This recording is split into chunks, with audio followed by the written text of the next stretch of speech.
na awa ko partager oyoyo elobami na mukanda ya Philemon nango nete nani na mukanda ya Philemon eza kaka na chapitre bobe moko le titre ya chapitre wana boyalike la force de pardon. Donc makasi ya kolimbisa parce que batebele baza dessus batebele balaka pe ma dessus batebele pe bako alaka toujours dessus parce que déception yango nde ekumba do bamakambo ebele ma na vie déception yango na pe boeboma pe donc bapaye ebele parce que donc nani politique tout ça tout consort mais donc l'apôtre Paul va komaki lettre oyo Philemon Philemon boyali kaka na chapitre bobe moko chapitre 1 verset 1 jusqu'à 23 nango nete qui était Philemon? Qui était l'apôtre Paul? Qui était Onésime? Nango nete na mukanda ya lettre oyoyo boekomamaki na 60 à 62 ans après la mort et la résurrection de Jésus-Christ. Nango nete Philemon était d'abord un chef, un riche, mutumoko manini, bozu ebele, bozu pendia ebele pendia. Kaki donc na bozu ebele et puis pe na banane, na ba esclave na. Abandaki ne kopé ba esclave et tout ça. Bon, maintenant l'un des esclaves na wana c'était Onésime. Maintenant, Onésime était l'un des esclaves de Philemon. Maintenant, Philemon était l'un des camarades ou bien l'un d'amis d'apôtre Paul. Tu vois? Maintenant, c'est pourquoi que l'apôtre Paul a komelaki nani Philemon. Pourquoi l'apôtre Paul va komelaki Philemon? Parce que Onésime, un esclave, il y a Philemon, va kimaki place il y a nani dans l'apôtre Paul à Rome. Parce que na bané 60 à 62 l'apôtre Paul avait déjà quitté Israël et à côté de la Grec wana boakangamaki na Rome. Maintenant, si donc tu peux lire aussi Actes des Apôtres chapitre 28. Ebele kati na biso mikolo oyo tokomi kaka kolukaka bénédiction place ya pasteur. Tokomi kaka koluka délivrance place ya pasteur. Bolie koluka délivrance ou bien bénédiction place ya Jésus-Christ tokomi nde koluka bénédiction na délivrance place ya pasteur. Bolie que de Jésus-Christ. Donc tu écarter Jésus-Christ na vie na biso. Bolie que ko présenter donc Jésus-Christ kati na biso. Boni batebele bakomi donc ko prêcher kaka bakomi bien donc ko prier kaka non nzambe kangolanga na balia famille boina bo tout ça. Donc ce n'est pas mal, mais quand est-ce que tu vas prier que non nzambe kakangola okati na kindumba? Quand est-ce que tu vas prier que non nzambe kakangola okati na kimuyibi?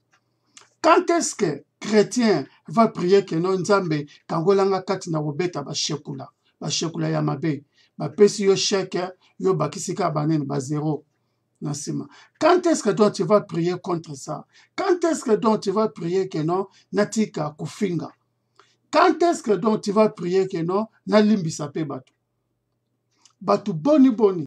C'était il y avait un jour dont un serviteur de Dieu dans la Jamaïque boaza donc beaucoup prêché moi la moi suis musuba quoi inase tango moi la moi suis là boa quoi inase batu ba yewana ba diètre ba yewana ba komi ko kanga ni moi la moi suis là oh te prier de délivrance non serviteur de Dieu na bino boy bisa donc moi la moi suis là alimbisa bato ya kanga na cœur na tango mwana mwasi wana abandaki nini donc mtutuka abandi mbala moko wana kopardone bato alobi mutu ye apardone bwakokaka nini nokopardone te papa na ye papa oyo babota ye papa na ye asala ye likambo ya mabe do na vi na ye yango wana bwalingaka nini donc kolimbisa ye te mais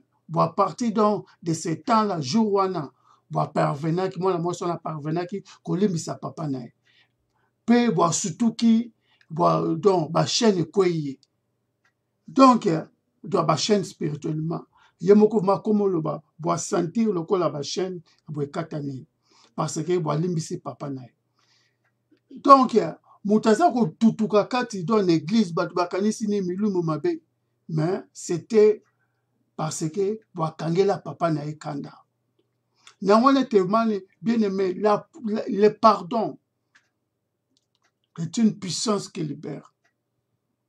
Donc, Philémon, akangelaka esclave na kanda. Esclave na c'était Onésime. Donc, on était lettre d'or, il y a apôtre Paul, tant akomelaki donc camarade na parce que pourquoi Philémon a comme koluka esclave na pona boma bo esclave na parce que bo esclave na bo yibaki ba propriété na ba bien na bo esclave na comme kokima akimi na Thessalonique akimi na Éphèse akimi bona bo ti bo ko za décision bo akima place ya ami na ya ami ya maître na Rome maître ami do ya maître na c'était l'apôtre Paul. L'apôtre Paul était l'ami de Philémon. Tango bo akimi kuna Onésime bo akimi kuna boni kati na biso muto bo yibi camarade na yo ba mbongo ba mapango bo akimeli na ndaku na yo camarade na yo pe bo téléphoner yo nazoluka Jean Robert nazoluka Marie-Jeanne nazoluka Jean-Marie yo kutani na ete pona nini Jean-Marie yibinga ba mbongo awa na bengisi Jean-Marie na poto bona bo tout ça Jean-Marie bimi na mwasi na ngai Jean-Marie bimi na mwana na ngai do ya mwasi Jean-Marie bo asali boy Marie-Jeanne bo akomi ko bima na mobali na ngai bona bo tout ça yo kutani na ete c'était ça. Maintenant l'apôtre Paul bo yambi sikoyo moto bo asali donc pire camarade de mabe pire camarade na par exemple camarade na yo bo beta na kayu bo sala ne ma bona boy bayeba ke non yo moto oyo ma bebisa nini bomo na yo bo yali moto oyo yo sunga moto oyo yo edawana bo akoma siko ko vanda place ya pire na yo. C'était ça le scénario. Maintenant, l'apôtre Paul, bon, biso batu na kawana tokopuata penza biso ma bato oyo penza donc boelie camarade nanga boelie ngai donc botolo bango na wana te donc quand il donne la vie chrétien babiloko wana ezalaka te. Onésime l'esclave de Philémon ayibi ba bien ya Philémon akimi pe place mususu te akimi esika ya camarade ya Philémon pire camarade ya Philémon elie wana pe mais camarade wana bo yambaki ye ata kutu ma yibaki nini ba bien na ye boata bimaki na mwasi ya camarade na ye mais akimi do na ndako na ye ayambi ye. Boni biso ba chrétien aujourd'hui tokokendaka kati na église yango tokokendaka koluka kaka délivrance bona tout ça. Donc aussi longtemps makanisi na biso donc mentalité na biso boekangama kati na koyiba, boekangama kati na lukuta, boekangama kati na kindumba, boekangama kati mana boye na boye. Tozali ko se libérer, ko se délibérer na banene na ba condamnation do wana te, na ba péché wana te. Toalika koluka délivrance. Na wana te kati na biso boye belé do ba chrétien belé. Les chrétiens ne se développent pas. Chrétien doit se développer spirituellement parce que chrétien doit kangamika koluka ba bien, prospérité, ce n'est pas mal. Mais comment est-ce que, mais quand est-ce que yo koluka keno yo bima na vie ya kimuyibi? Quand est-ce que yo kokota manene mabondeli yo bima na vie ya kindumba? Quand est-ce que yo kokota na prière yo bima na vie ya nini ya kisongi? Aussi longtemps que tu dépenses de veiller et de veiller, des jeunes et des jeunes, des églises, de passer, de prophètes, de conseils. Donc, quand est-ce que tu vas aussi donc, te sacrifier, donc, qu'on se poumoner, yo bima na vie ya kofinga batu, yo bima na vie ya kindumba, yo bima na vie ya kochola kabatu. Yo bima na vie ya idolâtrie kokumisa nene banzambe ya bikeko. Yo bima na vie ya mabe, na vie ya masanga, na vie ya bangi, ya cocaïne, ya héroïne, ya cigarette, ya basanga, na vie wana do ya mabe. Quand est-ce que tu vas prier à Dieu? Tu vas aussi chercher aussi que non, naza besoin penja nazwa délivrance na bima na vie ya kindumba, naza besoin vraiment ya délivrance na bima na vie ya kolinga mibala batu, naza besoin ya délivrance na bima na vie ya kolinga basi ya batu, naza besoin na bima na vie ya kolinga bana batu. Naza bima na besoin na bima na vie ya lokoso ya kolia ya koyina. Quand est-ce que yo ko bondela na nzambe te yo bima na vie wana? Mais aussi longtemps bozali ko se poumoner ko kende ko luka nene délivrance ya libala, délivrance ya kobala, délivrance ya kobota, délivrance ya mbongo, délivrance ya bwenabo. Aussi longtemps que yo kangami nanu na vie do ya masanga, yo kangami nanu na vie ya kofinga batu, yo kangami nanu na vie ya koseka batu, yo kangami nanu na vie ya kokendaka place do ya banganga. Yo moko wana boali koluka délivrance, yo moko wana pe bovisitaka pe banganga. Moi likambo muke boye bolie ke don yo bwaka mabolongo na se yo kendaka nde don yo bengaka nganga. Tantôt l'église, tantôt donc na ndako ya banganga. Quand est-ce que yo koluka penda donc délivrance ke non yo limbisa batu oyo yo kanga, batu oyo yo ofingaka? Tu cherches donc, tu fabriques des fake Facebook accounts pour naka ko finga batu, pour naka ko landela ba vie ya batu. Quand est-ce que tu vas chercher aussi délivrance contre babiloko do yandenge wana ya mabe yo salaka soleka bayeba yo mama songi yo wana na Bible ya maboko na keluka délivrance? Quand est-ce que yo koluka délivrance yo bima na vie wana ya songi? Quand est-ce que yo koluka délivrance yo bima na vie ya kopanzaka ba famille batu, ya kopanzaka do mabala batu? Bon, pourtant la parole de Dieu nous dit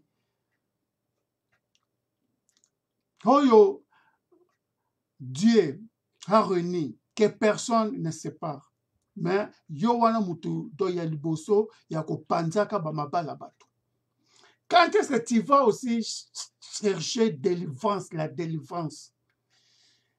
Ya kobima na vie ya kopanzaka mabala bato. Quand est-ce que donc yo koluka penza donc délivrance ya kolimbisa bato? Bien aimé, je sais ça fait mal qu'on pardonner, mais par la force et l'amour de Dieu tolimbisaka. Nango était Philemon, chapitre 1. Bon, Philemon voilà kaka na chapitre bobe moko ndenga lobaki ndenge don na lobaki et puis 25 versets ezala kaka na nini na chapitre moko. Philemon chapitre 1 verset 1. De la part de Paul, prisonnier de Jésus-Christ, et de la part des frères Timothée, à Philemon, notre bien-aimé collaborateur, à notre bien-aimé Aphia, Archip, notre compagnon de combat, et à l'église qui se réunit dans la maison.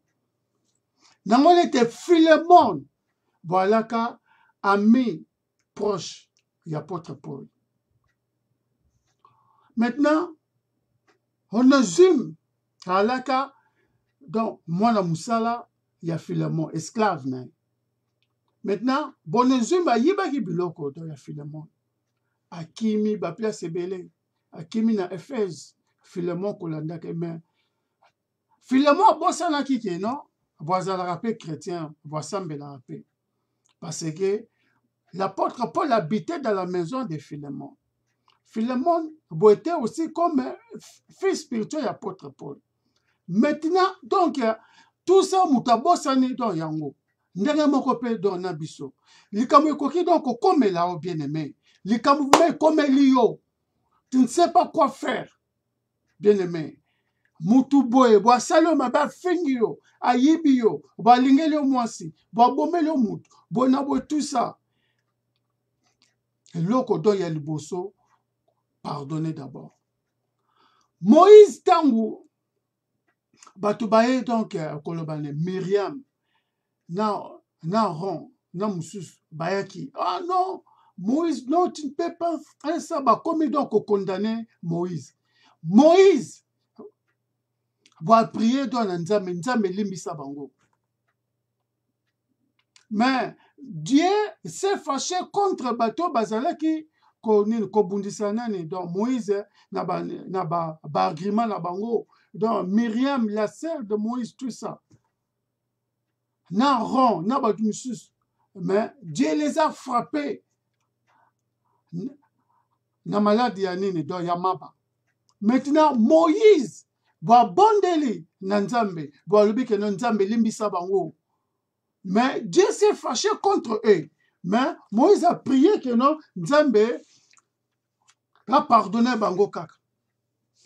Jésus-Christ, le même, na croix,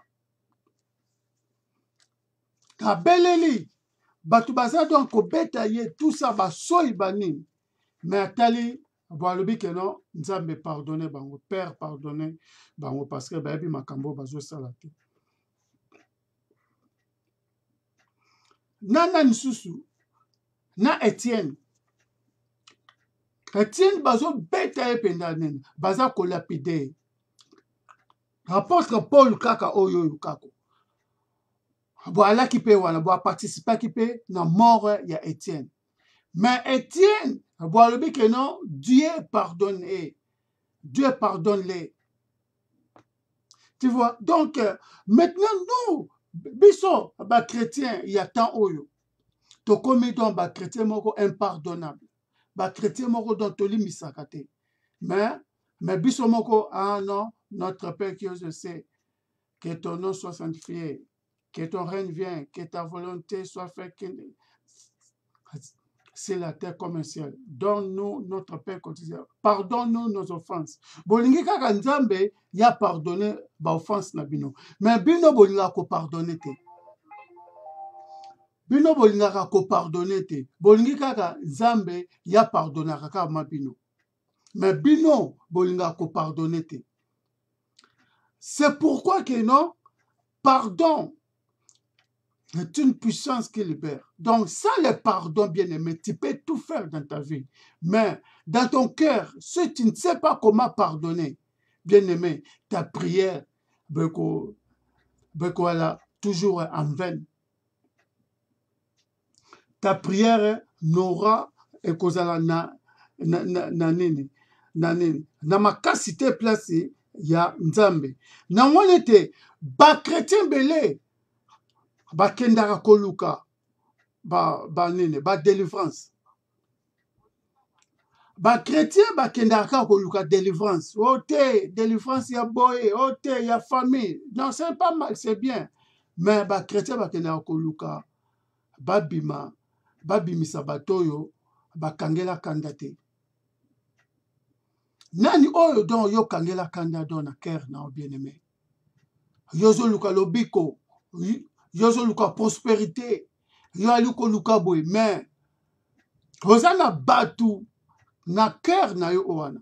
Tamusupe don na Facebook, bo bloka bato belé pe nini pona pe kanda. Bona bo tout ça. Bien-aimé,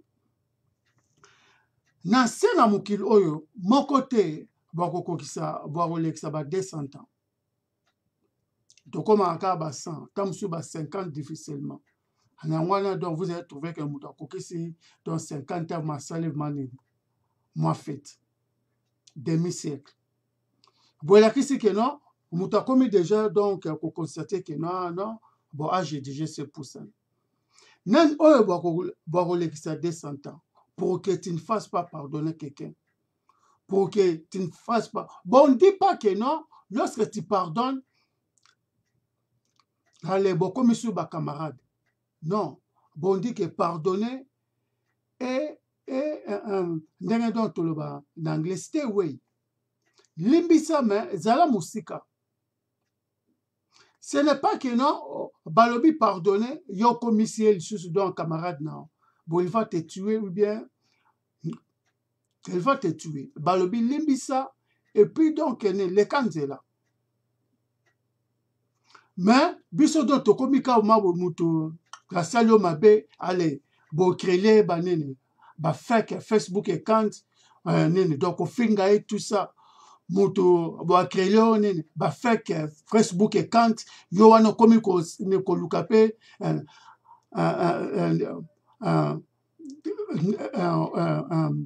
komi pe nene ko lukape nene do ba revanche ba Facebook account bitumba na Facebook tout ça, c'est quoi ça? À quoi ça sert à un homme de gagner tout le monde et de perdre ça, c'est ça, de perdre son âme? À quoi ça sert? Les tombanines oyo yokozwa. Avantage nini to yokozwa, bénéfice nini yokozwa. Yako gagner batunyo surtout et puis yako bungisa molimo nao. Tu sais combien de prix Jésus-Christ avait payé Nekulus? Tu sais combien combien de prix, combien que Jésus-Christ avait acheté, avait payé pour acheter ton âme. Ton âme coûte trop cher. Maintenant, donc, toi, tu penses que non, bitumba ya Satan. Voilà, bitumba que non, il y a ba âme na biso. Satan, il y a landelaka toujours ba âme. Alandelaka na edini do bozu pendate bitumba na âme. Raison pour laquelle, tala na mukanda, il y a Job chapitre 1. Job chapitre 1. Satan boa keine, Satan kutane nanzam. Dieu donc lui a demandé bakozarape Satan donc nanzambe donc bakozarape parce que wana c'était conversation. Tu n'as pas vu un homme juste comme Job tout consort. Satan lui a répondu que non parce que donc boa respecta ko parce que donc yo pesa bozui tout ça bona boy yo pesa bana yo pesa libala yo pesa bozui bo pesa mukanda tout ça ya ngwana boa respecta ka bon yo botola kaka bana botola kaka bana botola kaka bozui botola kaka mukanda wana ha koma sans papier botola kaka makambo wana kaka nini nyonso oyo do ya betaka wana nzambe olokotanga na fulu zongisa yeka na fulu donc tu vas trouver donc bakobwaka mais Dieu lui a répondu ko batu penda donc batiraka bo attention te Dieu lui a répondu donc ne touchez pas son âme parce que pourquoi Dieu avait concentré dans l'âme parce que âme ya mutu bo ezali très nécessaire parce que le corps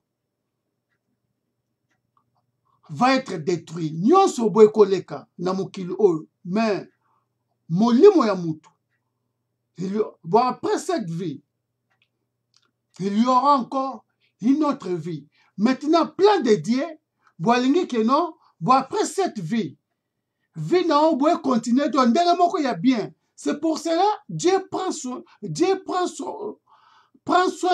de ton âme. Ndenge toloba en anglais. Dieu take care of God takes care of your soul. Parce que molimo ya mutu âme ya mutu nde mutu bo ezali très nécessaire parce que bon après cette vie âme na bo il fait na vie moko ya bien lisusu na wana donc Dieu bo avait permis bo Satan zonyoso mais âme na kozwa te parce que mutu oyo il faut à vivre lisusu bane na bane bo après donc luona donc ya mokili oyo ndenge donc yo ko servir nzambe il faut que non bo après luona yo vivre na vie moko ya abondante donc éternelle donc vie moko éternelle mais wana donc na mukana ya Jean chapitre 1 et que Dieu par son amour a envoyé son fils unique afin que quiconque croit en lui ne périsse point, mais qu'il ait la vie éternelle. Parce que molimo, boezali très important. Molimo nde mutu kozala éternellement, âme ya mutu, et non le cœur. C'est pour cela que Dieu avait permis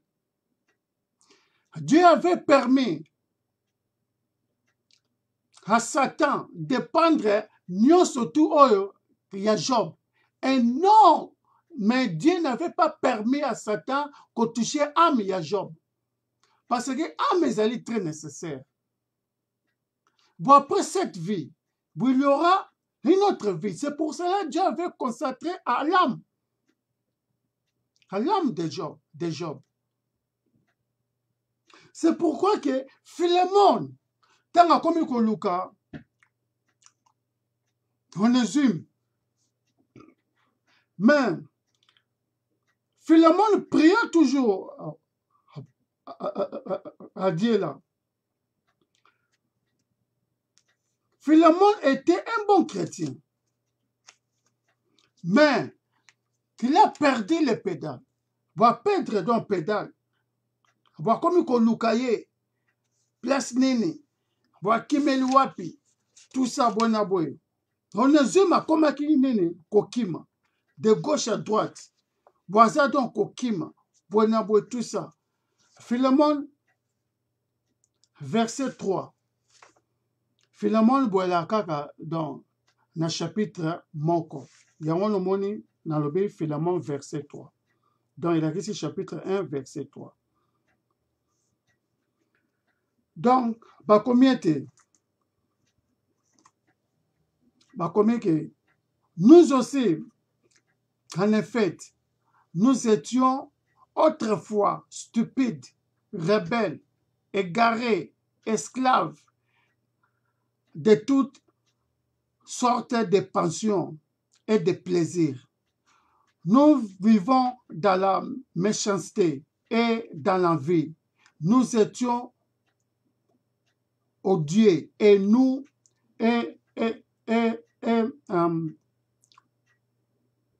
nous détestions les uns les autres. Maintenant, 1 Pierre chapitre 2, verset 4. C'est pour cela que non, l'apôtre Pierre, l'apôtre Paul avait compris que non, non, pas ça, pas ça, donc, ça c'est donc les titres maintenant, verset 3 de Philémon 4, 3. Bon, que la grâce et la paix vous soient données de la part de Dieu, notre Père et du Seigneur Jésus-Christ. Voilà. Titre aussi, comment il peut nous dans ma bête, verset, titre 2, chapitre 3, verset 3. Donc, c'est pourquoi que l'apôtre Paul a préféré que non, la grâce et la paix vous soient données de la part de Dieu, notre Père et du Seigneur Jésus-Christ. Participation à la foi, c'est efficace et reconnaître tous les biens que nous accomplissons pour la cause de Jésus-Christ. Voilà, donc c'est pourquoi que donc Philémon les alliés lettres comme il y a lettres na livre Bwekesenaka. Awa apôtre Paul ali kokoma verset 3, verset 4, 5e, verset 6e, 7e, 8e, jusqu'à 23e verset. Nulle part, l'apôtre Paul avait écrit que non, comme il dit donc que Philémon que non, il faut donc condamner, il faut donc Onésime, qui mutumabe, tout ça, nulle part. On était Philémon chapitre 1, toujours, Yango Boelaka chapitre moko, comme je répète encore, Philémon chapitre 1, verset 10. L'apôtre Paul a commis les choses. Je t'adresse cette requête à propos de mon enfant, celui qui est devenu mon fils en prison, Onésime. L'apôtre Paul, Philémon, à propos, il y a Onésime. Pourquoi Balobi que non, a commis mon enfant et puis a commis mon fils spirituel? Parce que Onésime, qui met la qui place dans l'apôtre Paul. Après avoir connu maître nae, Philémon Babiloko. Onésime a yibi biloko dans ya Philémon. Qui met place il y a nani, il y a camarade, il y a Philémon. Tu vois, qui met le kuna. Comme toi, mutabimi na mwasi na yo, na mwana na yo, na mobile na yo. Qui met siko place, il y a pire yo siko. Yo kuna dans na téléphone. Jean-Marie, beaucoup d'années, na Pierre te. Pierre awa, abimi na mwasi na ngai. Pierre awa, Pierrette awa, abimi dans na mobile na ngai. Yo kutani dans na été. Bosigo yo sigo pire mutuana. Bosigo muto sigo assassi mwasi ya camarade na. Assassi mobile ya camarade na. Kimi siko nandako na. C'était ça le scénario. Tu vois? Onésime ayebi biloko ya Philémon. Akimi place ya camarade ya Philémon. Obino bolobara elieye elienga. C'est ça. Maintenant, si yo siko chrétien, yo ko sala nini. C'était ça. Philemon oyo. C'était ça l'histoire ya Philemon. Mutu asali yo mabe. Ayibi biloko na yo. Yo bengisa mutu wana na poto. Na Afrique du Sud. O bengisa na Zambie. Na Kenya. Tout ça. Ah donc, ndeko nanga yaka. O pire nanga yaka. To travail. Bona boy. Mutu wana ayibi a biloko nyonso. Asasa même dona mwasi na yo. Asasa même dona mobali na yo. Soit asasa don na bana na yo. Bo abimi dona mwasi no na mwana na yo. Ayibi yo su biloko nyonso. Bo abimi donc na mobali na yo. Donc na nani na bana no. Bo ayibi yo tout su ni ba mapangu no tout ça bo ayibi. Bo qu'est-ce qu'on qui ma place ya pire yo siko. C'était ça le scénario. Philemon, ya wana nde ba comment on ndenge moi. Donc, boezali donc vraiment, bo histoire, oko bo bat bakanisa kaka keno oh and Philemon bona bonon. Philemon boezali penza donc lettre moko penza place penza bo komisa mutu penza keno ni nasuka. Tu vois? Moi j'ai le temps. Yako étudier vraiment dans lettre oyo na ban donc ya nini dans l'école 4 na nini na théologie. J'ai eu le temps donc yako examiner ngo penza na ban dans l'école. Pourquoi bo apôtre pourquoi dans scénario be comme les donc Philemon. C'est pourquoi que les gens lisent la parole de Dieu comme un journal. Non. Quand on penza boezali scénario moko ma très efficace. Na wana donc tantôt ba tchakango ni ba tchango penini na ba luebele donc tu vas constater que non bozolanda muyibi pa muyibi akoti na parcelle moko boy. Batu siko libanda balobi bimisela biso nani donc muyibi wana. Est-ce que yoko bimisa nini muyibi wana? Non. Bon, il faut qu'on protège Moïbio Akimi dans le pan Nabino. C'est pourquoi que non, bon voit que non, donc il y a Batunion surtout, Fachi, Martin, Jean-Pierre, Nani, tout ça. Lobi donc il y a qu'on livrait Kanam était Kanam, il faut voir ça sénateur en vie. Martin Fayol le voit ça la déclaration dans la vidéo, dans l'interview naïe. Fati Père Salan au bango surtout, auto banga basala donc comme président, c'est ça les lois, la loi. Nanga moko na lettre au bimi c'est la biso ni muibi wana to bomae. Non, na obimisa été. Na mwana do ba loi belé do gouvernemental pour appliquer donc ba loi biblique belé. C'est pourquoi aussi, donc, tu vas aussi donc constater que non, na ère yanini, Sodome et Gomorre, tu vas keyi, ange baye, donc, qu'on délivre batu. Baye ko batama, baye li nani, Lot, message. Lot azui ange wana, bombi bango nanini, nandako. Mais batu ya village wana baye place, batu ya Sodome et Gomorre, baye place ya Lot, balobi ke non, bimisela biso payano wana to coucher bango. Mibala ki homosexuel, to coucher bango, to abuser bango, to boma bango. Lot aboy. Donc ndenge moko pe awa na Philemon. Onésime boyiba ki biloko ya Philemon. Boakimi siko place ya pire Philemon, qui était l'apôtre Paul. Ndenge moko pe na biso pe. Bato don sala biso mabe. Boye bakima place mususu, bakimela ka place ya ba camarade na biso. Tam mususu ne koluka ko bebisa ne réputation na okuna. Tala yekutu, boazala kutu mabe. Tala yekutu, bo impoli.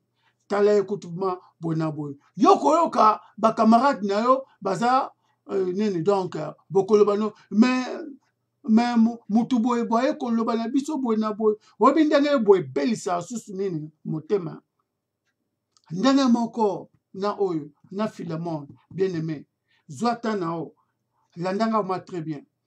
Philemon, va souffrir qui n'a nous donc, va conséquences belé, traumatisé, tala ye nanu, boazalaka nanu, mutu ya mbongo, ebele, bonabo tout ça. Lettre ya apôtre Paul, boabandi, de la part de Paul, prisonnier de Jésus-Christ. Donc, elle a qui si yopé Philemon, vous allez pas prisonnier de Jésus-Christ. Yopé mutoza penene, donc, olanda ngai. Ngai na yo, tozali ba prisonnier de Jésus-Christ. Donc, elle a qui si que non, mokil oyoyo, non, toali kati, dona mokil oyoyo, mais, tu allais quoi appartenir dans la mokil oyote. Pourquoi tolobaka ndengwa? Parce que tout passera. Nyonso boekoleka, mais la parole de Dieu ne passera pas. Basi bakoleka, masanga ekoleka, cigarette ekoleka, kosone ekoleka, mibali bakoleka, donc libala ekoleka, bana bakoleka, mais la parole de Dieu ne passera pas. C'est pour cela Dieu avait permis à Satan de prendre tous les biens. Il y a apôtre Paul, mais il y a Job plutôt. Mais Dieu n'avait pas permis à Satan de toucher l'âme de Job. Parce que l'âme est très nécessaire. Nzambe ebi ke non, bo après vie oyo, bo ezali na vie mususu. Nzambe ebi pe ke non, il faut muto oyo, bo servir ye, bo apema na kimia, molimo na ye, bo epema na kimia. Grâce à la vie mususu, bon après vie oyo, bien aimé. Après vie oyo, la vie continue toujours. Après liwana o bien aimé, yoko zalawapi, aminao, yoko zalawapi, nali felo, ou bien dans le paradis. Tu cherches la délivrance par-ci par-là, mais vie na yo moko.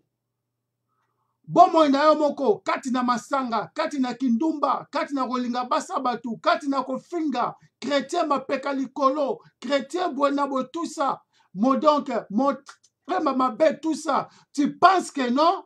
Donc tu es éternel dans ce monde. Non, bien-aimé, tu passeras. Nous passerons, mais la parole de Dieu ne passera jamais. C'est pour cela que c'est mieux de pardonner les gens, bien-aimés. Tu fais quoi pour pardonner les gens? Ata que tu dois balobi no ke non, bon public bo lobata nene malila mata moko dans ya mutuana. Bozo koka ko lobate.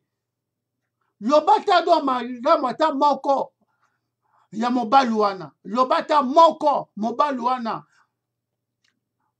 Aloba mabe. Ba demando ke non, lobata nene malila mata moko ya mwasuana. Bozo koka ko lobate. Lobata donc Frère Patrice, boyembango même, boloba ke non, ata mutu asalo mabe, kanisa ta do bola mwata moko pamba na vie na yo. Yoko kanisa do yango te, donc tout ça mabe, mutu donc bobote lo bana mwasi, bopesi yo bana boake donc na maternité kuna donc nene bona boy. Yozo kanisa ngo ka mabe, asali kaka mabe ndenge kaka ndenge do ya botaki bana wana boasali kaka mabe. Mobali wana boasufri kobokola bana tout ça yo kanisa kaka boasalaki kaka mabe ndenge do ya bokola bana wana. Non, bien-aimé. Tu es aussi la première personne de chercher la délivrance. Naba pasteur, naba église, bonaboy, oh bonaboy, benga pasteur kingani, prophétie, bonaboy, tout ça. Mais aussi longtemps, tu ne veux pas pardonner les gens dans ton cœur. Tu ne veux pas dire eloko ata moko ya malamu mutu wana salela. Eloko ata moko mama wana abota leo bana bazui ebe elongi nao. Eloko ata moko papa oyo bo abokolela leo bana bazui pe nini ebe elongi nao. Tu ne veux pas de réfléchir à ça. Yokaka mabe, tu ne veux pas pardonner, tout ça, non. Bien-aimé, le pardon libère. Si tu ne veux pas être libéré dans ta vie, ne pardonne personne. Tu ne seras jamais libre dans ta vie.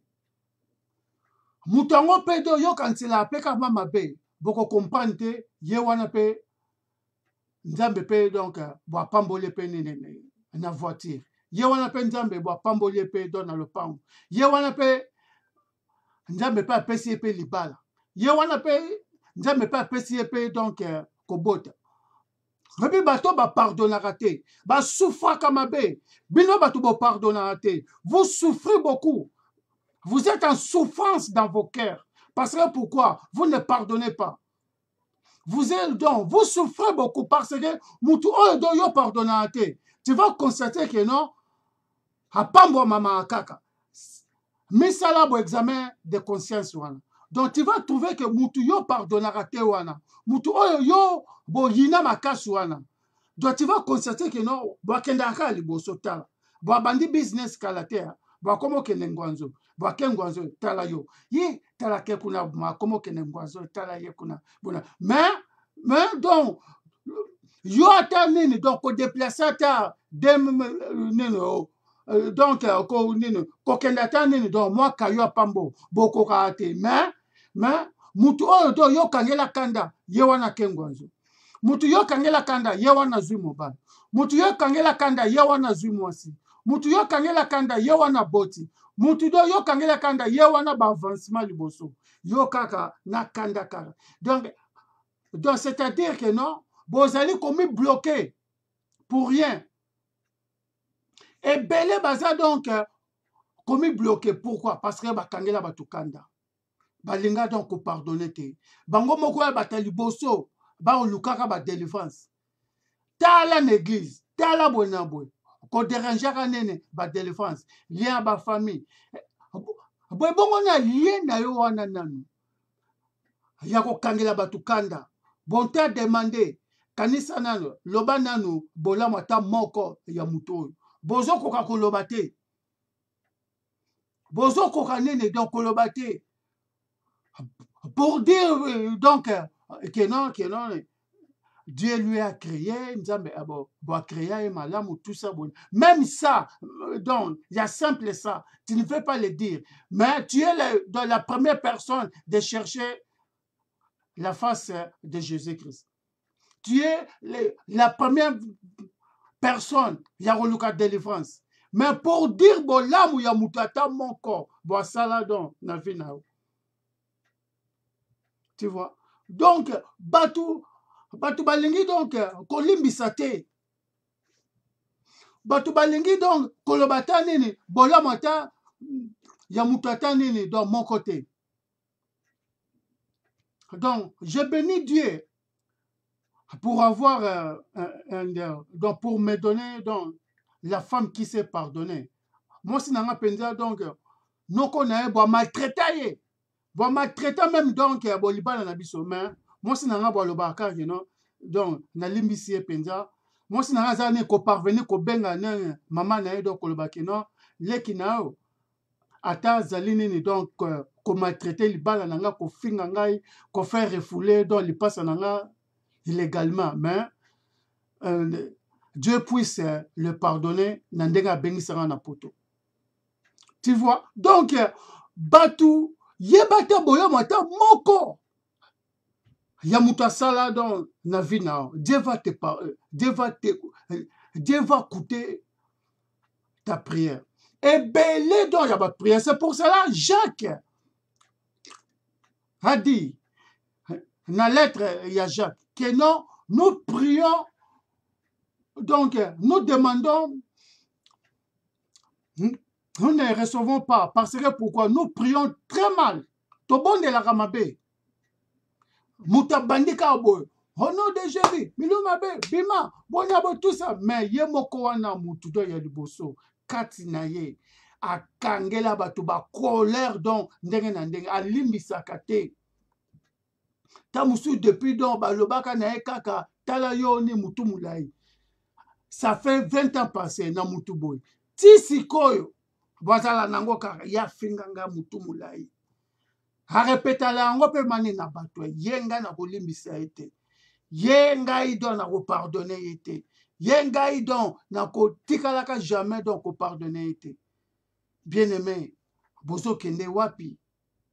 Bozo kende donc na Jésus-Christ wapi Vous êtes toujours combatissant. Donc Jésus-Christ n'a croix, bien-aimé. Tu es la première que tu veux que Dieu puisse te pardonner. Mais, yo limbisaka batute. Tu pries que non, Dieu pardonne-moi, Dieu pardonne-moi. Mais, yo limbisaka batute. Mukolo nini, yo limbisa batu. Tu veux que Dieu puisse te pardonner. Yo lingaka batu ba limbisa yo. Yo lingaka nzambe ba limbisa yo. Yesu Masiye, beaucoup fait la ngai. Nini, na péché nini, ba péché na ngai, bokumba yango ne kulus. Mais yo, dans ton cœur, tu ne pardonnes pas les gens. Tu ne veux pas pardonner les gens. Tu es la première personne de chercher la délivrance par-ci par-là. Mais tu n'as jamais cherché la délivrance. Il y a qu'à pardonner batu na cœur na yo. Un chrétien qui ne pardonne pas, ce n'est pas un chrétien. Chrétien oyo bwalimbisaka te, bwali chrétien te. Kanga Biblia na yo kende na place à Satan. Chrétien numéro 1, donc c'est le pardon. Pardon. Ezali likabo oyo nzambe bwapesa biso. Pardon. Ezali donc la puissance oyo koki donc ko libérer mutu. Quand il n'a pauvreté. Quand il n'a pauvreté bien-aimé. Yozo luka donc richesse yo koma riche yo koma bona boy. Mais banana ko bimisa batu na cœur na yo. Batu oyo do yo kanga kati na yo. Bangonde bazali ba blocage. Ya nini, ya bénédiction na yo. C'est pour cela donc j'ai toujours dit que non, bénédiction na yo. Ezali kati ya binemi na yo. Bénédiction na yo bien-aimé. Ezali kati donc ya binemi na yo. Il faut qu'on luka. Comment donc arracher bénédiction na yo kati donc ya binemi na yo. Bandana ko pardonner bango. Bien-aimé, pardon. Ezali puissance qui libère. Sans le pardon du péché, bien-aimé, personne ne pouvait être libéré dans ce monde.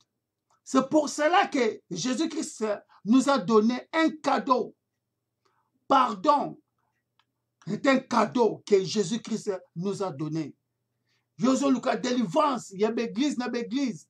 Katina yo, bolimbisaka batute, mukolo nini, yoko luka délivrance, ya ko pardonner batu. Mutafinga yo kala. Qu'est-ce que la parole de Dieu nous dit? Pardonnez 700 quelques fois par jour. Par jour, 700 quelques fois. Mais yo, toyoka kaka, baloba no kaka mabwe, tala ye kuna likukuma, tala ye kuna mutu munene, tala ye kuna mabele minene, tala ye kuna misu minene, tala ye kuna makolo mike, tala ye kuna makolo minene, tala ye kuna munene. Depuis banene baloba kino lobby, jusqu'à présent, tozalango kaka na cœur na. Tu es aussi la première personne de chercher la délivrance. Quelle sorte de délivrance que tu es en train de chercher? Délivrance na yo boluka kango don comment? Bon, si longtemps que yo kangela batu mitema na cœur na yo. On créa ba fake Facebook et compte pour suivre la vie des gens.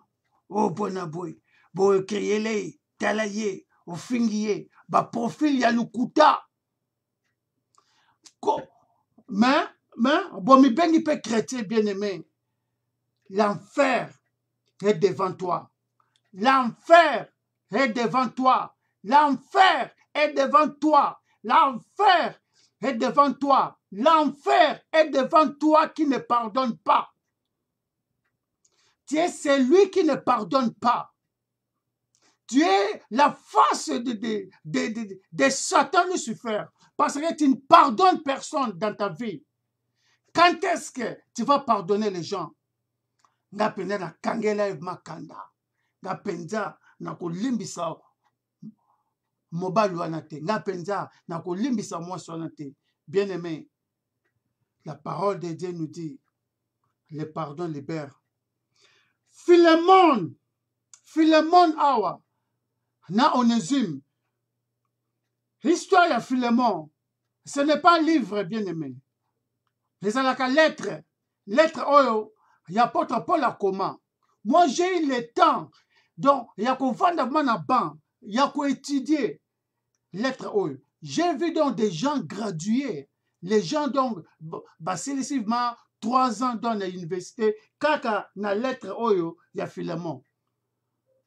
Chapitre oyo, donc il y a seulement 3 ans dans l'université, hein, l'église était 3 ans pendant dans l'université pour être gradué, licencié, kaka na lettre oyo, il y a Philemon.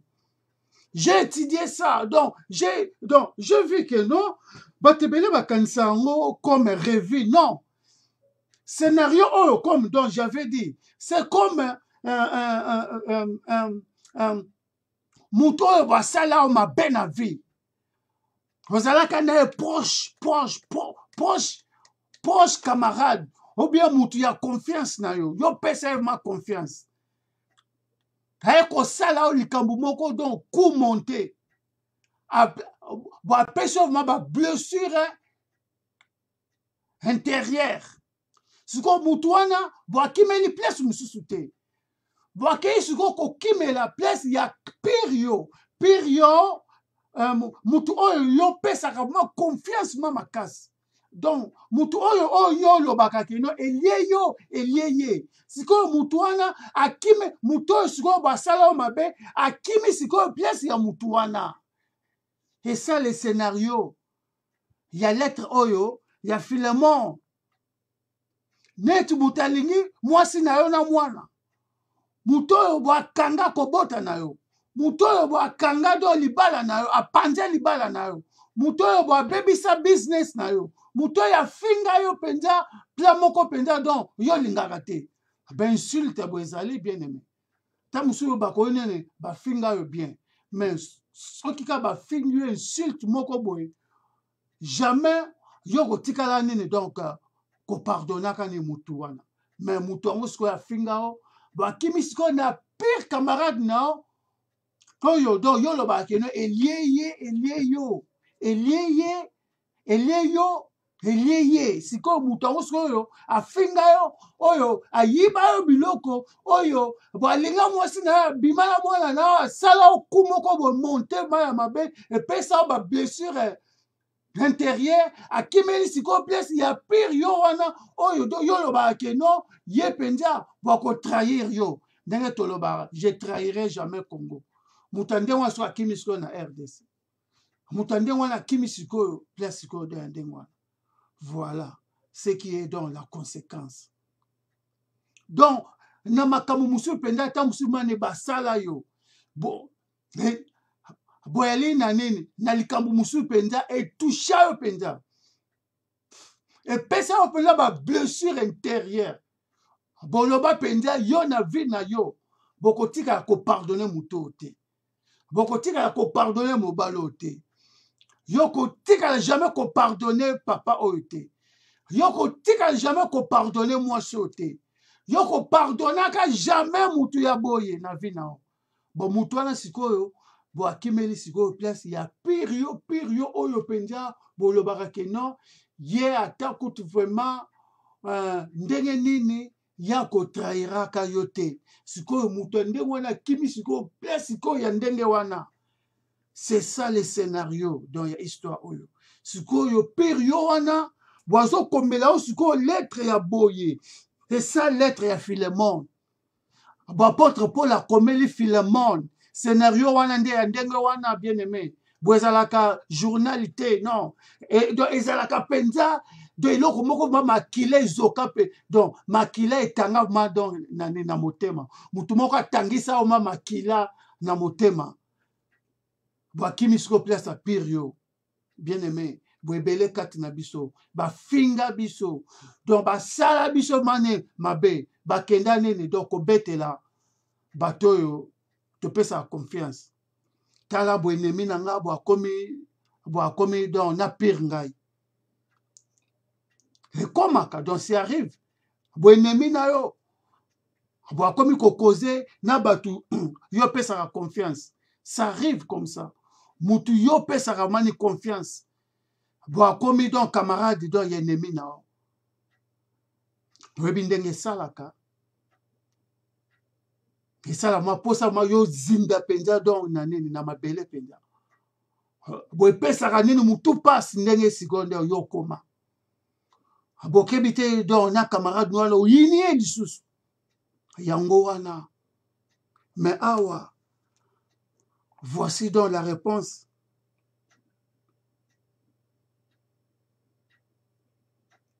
bon Philémon chapitre 1 verset 11 apôtre Paul a commis autrefois le cas était inutile mais maintenant il nous est bien utile à toi comme à moi. Alléluia. 12. Je te les renvoie et toi accueillis-les, lui qui est une partie de moi. Alléluia. La réponse de Paul. Apôtre Paul a le dit que mutu oyo yobo yina wana mutu oyo alinga mwasi na o na mwana mutu oyo alinga do mobali na o mutu oyo mabebisala o makambo mutu oyo do yo bengisa na poto mutu bo après bo bengisi ye boye bo asala sur mabe mutu oyo mabebisi libala na o mutu oyo balinga libala na yo bo ekufa Jésus-Christ bo dit que non parce que apesi bomo ina ye do na Yesu Masiya maintenant bo akomi parti na ngai limbisa ye bien-aimé tu seras sauvé limbisa ye bien-aimé tu seras sauvé maintenant même limbisa ye bien-aimé tu seras donc délivré tu seras libéré donc tu es prisonnier mental tu es donc dans la prison mentale bien-aimé. Parce que pourquoi yo kangela bato belé makanda batango bakoma na bampene donc osambe hata bonde la kana été pardonner les cancela tu seras libéré tu seras libre donc c'est lui qui bloque ta bénédiction yenda mutalinga te que non donc yo progresser parce que pourquoi yo kangela na prison na botia bato na prison botia bato na prison bien-aimé bimisa bango libérez bango dans ton cœur et tu seras béni dans ta vie yende mutu bazo kangela o ba porte nyonso tu mutu oyo yo pardonna te wana yende mutu azali donc bloquer yo partout moyen do yo progresser ezalaka te parce que pourquoi bokangela bato ebele bokoma ko-créer bango ba fake Facebook account boy tout ça à quoi ça sert à un homme ou à une femme de gagner tout le monde et de perdre son âme âme non bien aimé nano kufite mais ça déjà do ya kokufa parce que okangela bato ebele bakanda oyina bato ebele dans ta vie bo pardonnaka bato te dans ta vie bien aimé mutu afinga yo kala jusqu'à présent bokangelaka ekanda et pourtant dans les écritures nous dit que non pardonnez mutu 700 quelques fois par jour 700 quelques fois par jour mais yo mutu asala o mabe kala jusqu'à présent dans ton cœur mais balobi par jour hein? Mutu boy na tout ça c'est pourquoi que mukolo mususu na mati na bis bien aimé na mati donc na bis boy mutu moko ya mundele atindiki nga manene mbala moko atindiki nga mabato be bagangi nini na tali mutu wana maboy na bisera que Dieu vous pardonne God forgive you And God bless you. Bato batalanga na misu moko bakomprenate. Donc comment ngai naloba na mutu oyo ma abuskile nga, donc atindiki nga, donc asimbi nga ma batindiki ma tout. Mais donc Nathalie Maboy nalobi, God forgive you. Que Dieu vous pardonne et Dieu vous bénisse. Bato nyon surtout batalangai na kati ya biswana. Bien aimé, il y a des fois, donc na makambo ekomela biso ma nini na vie, bien aimé. Il faut ni koyeba ndenge nini ya ko traiter donc ba problème wana. Bo ebele to mi kanga tozo luka Satan, bo pourtant biso mo ba sataniste. Tozo luka mutaloka biso, bo pourtant biso mo nini donc to mi loka. Parce que pourquoi? To kanga batu kati na biso. Parce que pourquoi? To limbisaka batu te. Parce que pourquoi? To koma uluka ba prière de délivrance. Mais kati na biso, to alido na makambo mabe. Kati na biso, to kanga batu. Kati na biso, to fenga ka batu. Na ba faux profil. Ya Facebook account. Kati na biso, to lukaka ba makambo bele. Kati na biso, to chola ka batu. Kati na biso, to mibimisa kondire biso batu to leki. Kati na biso, bona boy. Mais biso moko wana to fuka maka nzambe limbisa ngai, nzambe limbisa ngai, ebe na be mawa na nzambe likolo na comment mawa na nzambe koki kozala likolo na obo aussi longtemps que tu as beaucoup de gens dans ton cœur que tu ne pardonnes pas. Tu as beaucoup de gens dans ta vie que tu n'as jamais pardonné. Libérez-les. Libérez-les dans ton cœur, dans ta vie. Bimisa bango, na bomo na yo. Tika bango ba kende, pour te yo za la béni. C'est pour cela que j'ai toujours dit que non, bénédiction na yo. Les entre les mains de tes ennemis. Bokangela ba te belé, kati na yo bien aimé. Dans ta vie, tu as bloqué beaucoup de gens dans ta vie. C'est pour cela que libérer bato kati na yo bien aimé. Donc c'était prédication d'aujourd'hui. Que Dieu vous accorde la grâce de pardonner tous les gens, tout ce monde que tu as bloqué dans ta vie. Pardonne-les, libérez-les dans ta vie. Que Dieu vous pardonne aussi. Que Dieu nous pardonne. Au revoir.